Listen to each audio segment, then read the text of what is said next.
वैसे मैं मोहम्मद इलियास भारती, जनता हमदर्द न्यूज लखमिया से भूतपूर्व सरपंच साहब से मैं बात करने जा रहा हूं, जो लखमिया के वरिष्ठ नेता हैं और बहुत ही पॉपुलर आदमी है। सर, आपका क्या नाम हुआ? चंद्रशेखर प्रसाद सिंह। सर, आपका शिक्षा दीक्षा कैसा रहा आपके जीवन में? और अपने बारे में और अपने पिताजी के बारे में बताएं। आपने अपना जीवन, आपका शिक्षा दीक्षा कैसा रहा? हम BA, BEd, BL हैं।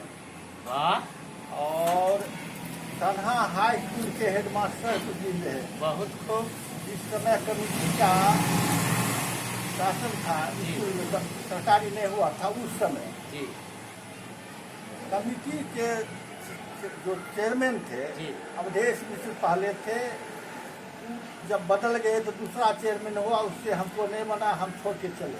अच्छा, बना नहीं क्यों? क्या घपला? वो चाहता था कि एकदम हमरे जी हुजूरी में रहे, हम जानता हूँ कैसे खड़ा हो, वो सब हम उसको जूनियर मानते थे। वो हम अपने को बहुत सीनियर मानता था। अच्छा, यही वजह। मतलब हिटलर शाही दिखाता था जो आपको पसंद नहीं आया। इसके बाद हम चले गए हेडमास्टर बन के जीआर। अच्छा, नालंदा जिला अस्थमा ब्लॉक। अच्छा, वहाँ भी एक आध साल रहे, वहाँ भी नहीं मन लगा, चले आए, सब सामानों छोड़ के वही। अच्छा अच्छा।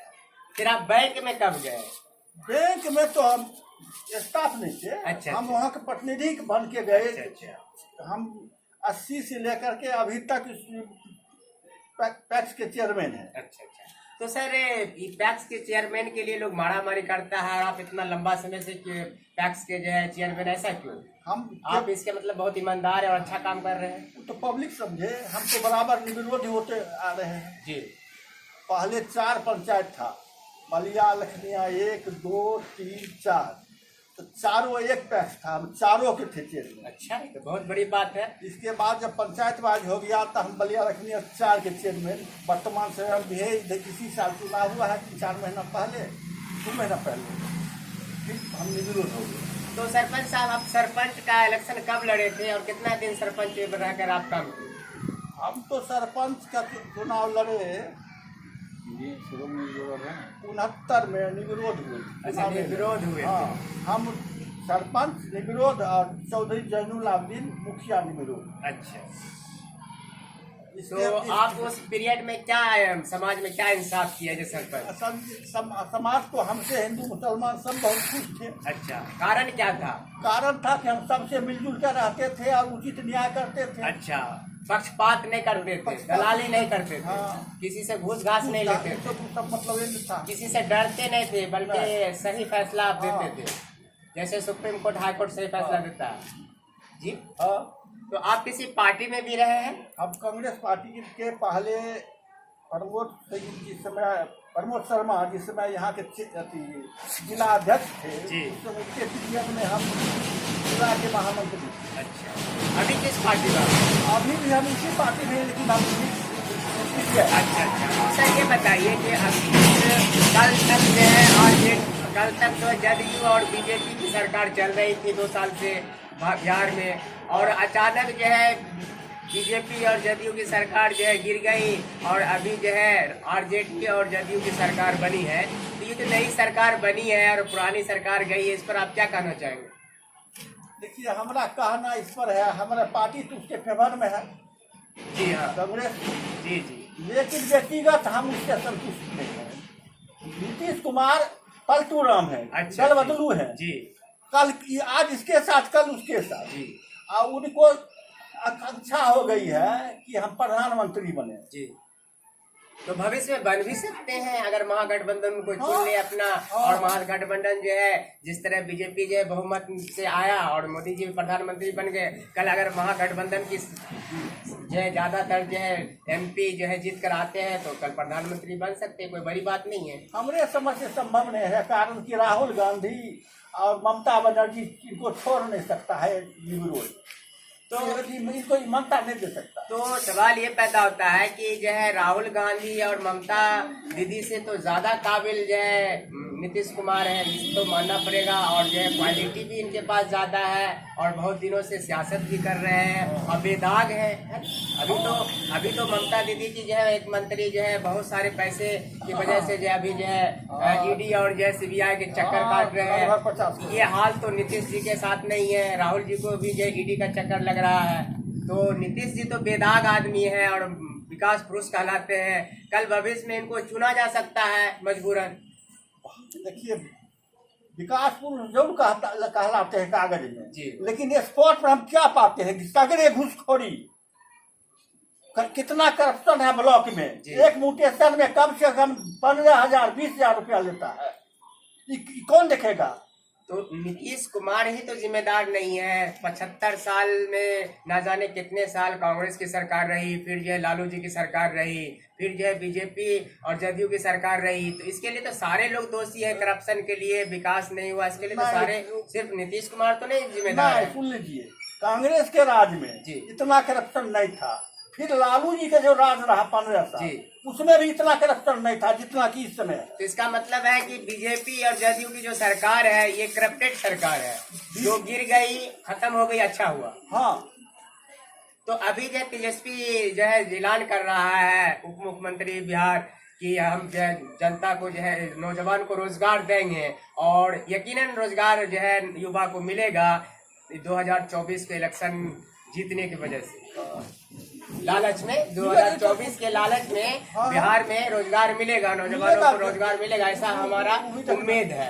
आपका क्या ख्याल है? हो सकता है, कोई बड़ी बात नहीं है। नौजवान है, विकास चाहेंगे तो होगा भी। हाँ, जो गलती जो है लालू जी की है वो गलती तेजस्वी नहीं करेगा। नहीं, वैसा नहीं करेंगे। जैसे कि आज ही हमको लगा टीवी में देखे जी, उसको कुछ साथ ही उनके बड़े भाई मंत्री होंगे कि नहीं, लेकिन वो नहीं चाहते हैं कि एक परिवार का भी उस पर असर हो जाएगा कि परिवारवाद हो रहा है और लोग प्रचार कर रहे हैं। जी। तो अभी आप देख रहे थे कि जो है लखमनिया के जो है जाने माने भूतपूर्व सरपंच साहब से मैं बात कर रहा था, जो निर्विरोध पैक्स अध्यक्ष रहे, निर्विरोध जो है सरपंच रहे और बहुत जमाने तक कांग्रेस पार्टी के जो है कर्ता धर्ता रहे, लेकिन अब पार्टी से जो है दिलचस्पी नहीं रखते हैं, बिल्कुल घर बैठ गए हैं। हाँ, उम्र का तकाजा है। सर ये बताइए, जो नई सरकार बनी है इससे आपको कोई उम्मीद जग रही है? हाँ, उम्मीद तो जग रही है। 10 लाख नौकरी का वादा किए हैं। क्या नाम हुआ आपका? राजीव रंजन। अच्छा, तो वकील साहब आप तो पार्टी पॉलिटिक्स में बहुत नजदीकी से जो है पार्टी को जानते हैं और आप खुद जो है जो है CPIM का जो है कर्ता धर्ता है। ये बताइए, जो अभी जो सरकार बनी है उसमें आपकी पार्टी भी शामिल है, RJD भी शामिल है, कांग्रेस भी शामिल है। ये जो नई सरकार है, क्या बिहार में कुछ विकास होगा, कुछ रोजगार मिलेगा लोगों को? सबसे पहली बात आपने कहा मेरी पार्टी शामिल है। हमारी पार्टी भाकपा माले लिबरेशन, जो हम लोग बाहरी समर्थन में है, सरकार में शामिल नहीं है और हम लोग आंदोलन में विश्वास रखते हैं। और ये जो आप कहिएगा कि सरकार, तो लगभग हम समझ रहे हैं कि जब से हम बालिग हुए हैं बदलते देख रहे हैं, रोज़ नई सरकार आती है लेकिन यहाँ व्यवस्था नहीं बदलती। इसलिए मुझे कुछ खास नज़र नहीं आता है कि बदलाव आएगा। अभी सरपंच साहब हमारे चंद्रशेखर सिंह जो हैं बहुत ही पुराने अनुभवी, खुद अपने मुंह से बताए, लेकिन मुझे पूरा यकीन है कि जब तक आंदोलन नहीं होगा, जनता के अंदर बदलाव नहीं आएगा, तब तक ये सड़ी गली व्यवस्था, चाहे पटना हो या दिल्ली की सरकार हो, ये जनता को तोड़ तोड़ करके, जनता को आपसी मतभेद पैदा करके, हिंदू मुस्लिम नफरत पैदा करके, किसी तरह से जन समीकरण तैयार करके सरकार बनाएगी, लेकिन जनहित के लिए कोई सरकार नहीं है। अच्छा सरपंच साहब, क्या आपको नहीं लगता है कि आम जनता को, हिंदू हो या मुसलमान हो, किसी जात का हो, कास्ट का हो, किसी भी इलाके का हो, एक जन आंदोलन समाज सुधार के लिए होना चाहिए, ताकि जो है सरकार और जनता को जो बीच में जो है खाई है और बीच में जो ये गुंडागर्दी है सरकार भी कर रही है और जनता भी कर रही है, ये दोनों के बीच में कुछ अच्छे लोग जो है आंदोलन शुरू करें समाज सुधार का, जिसमें शिक्षा में सुधार हो, सामाजिक सुधार हो, आर्थिक सुधार हो, राजनीतिक सुधार हो, सेहत में सुधार हो, डेवलपमेंट में सुधार हो और वैचारिक सुधार हो। बहुत तरह के सुधार के लिए क्या जन आंदोलन की जरूरत नहीं है? एकदम जरूरी है। करप्शन और भाईचारा स्थापित करने के लिए आवश्यक है। तो ये आंदोलन कब से शुरू कीजिएगा और कौन करेगा? किसी को नहीं, किसी को आगे होना होगा। जवाने ना करेंगे हम लोग, बुढ़ापा से क्या होने वाला है? मैं उम्मीद करता हूं कि आज के बिहार के नौजवान और बुद्धिजीवी से कि अनकरीब जो है बिहार में जो है समाज सुधार आंदोलन शुरू होगा, जिसमें शिक्षा में सुधार, सामाजिक सुधार, आर्थिक सुधार, राजनीतिक सुधार, धार्मिक सुधार, सेहत में सुधार, डेवलपमेंट में सुधार और न्याय में सुधार, हर तरह का सुधार के लिए जन आंदोलन होगा। आज नहीं तो कल ये बहुत जल्द शुरू होने वाला है। आंदोलन ही रास्ता। मैं जनता हमदर्द, मैं मोहम्मद इलियास भारती, जनता हमदर्द न्यूज़ लखमनिया से। आप जनता हमदर्द न्यूज़ को लाइक करें, सब्सक्राइब करें, लोगों तक पहुंचाएं। और मैं आपको बता दूं कि ये जनता हमदर्द न्यूज़ जनता की सेवा के लिए बना है, ना तो विपक्ष के पक्ष में ये बात करती है, ना सरकार के पक्ष में। ना ये किसी के दोस्त है, ना किसी का दुश्मन है। बस जनता के हित में, देश के हित में, समाज के हित में जो बात होती है वो मैं लोगों तक पहुँचाता हूँ। जनता के बाद सरकार तक और सरकार के बाद जनता तक। लाल बला ठीक।